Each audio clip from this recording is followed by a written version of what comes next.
আপনি যে খালটা পুনর্খনন করছেন, মানে ওখানে আগে একটা খাল ছিল, এখন খালটা কতটুকু ছিল, মানে সে পাশে কতটুকু, এটা খুব ইম্পর্টেন্ট। ইম্পর্টেন্ট এই কারণে, ধরেন আমি বিএনপি করি, আমি ওখানকার এমপির লোক, হয়তো পাশেই কোনো একজন আওয়ামী লীগ অথবা অন্য কোনো দলের একটা বাড়ি আছে, আমি বাড়িটাকে খালের মধ্যে ঢুকাই দিলাম, তখন ওই বাড়িটা কিন্তু ভাঙা পড়বে।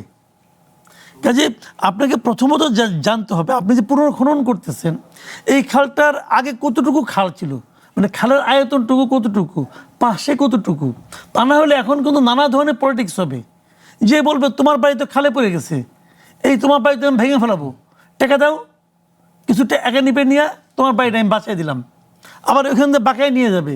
তো এখন এই যে জিনিসটা হচ্ছে, আর প্রধানমন্ত্রী তো জানবেন না, কারণ সবাই বলবে কি এই কাজটা প্রধানমন্ত্রী উদ্বোধন করছে, অতএব এটা নিয়ে কোনো প্রশ্ন উঠবে না। কারণ প্রধানমন্ত্রীকে বলছে এই যে ওই আব্দুর রহিমের বাড়িটা ভাঙো, বলছে, বলে নাই তো?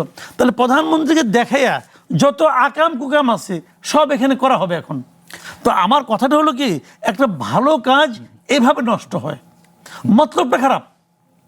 দরকারটা কি ছিল এখানে তোমার এই মানে ওনাকে যে এখানে উদ্বোধন করানো, ওনাকে আর কি জায়গা নেই, উনি তো সারা দেশেরই প্রধানমন্ত্রী, ওখানে যেখানে উদ্বোধন করবেন ওইটাই হলো উদ্বোধন ওনার, এখানেই করতে হবে, পার্টিকুলার এই খালটাই করতে হবে, আর একটা ডোবা ভরাট করতে হবে, এই পানি সেচতে হবে, এই নাটক করতে হবে।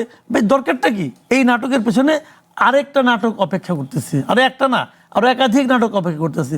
আপনি যদি আপনার রিপোর্টার করে লাগাই রাখেন যে ভাই তুমি এখানে দেখো, খেলে কয়েকটা দিন দেখেন এখানে কত নাটক সে নিয়ে আসবে।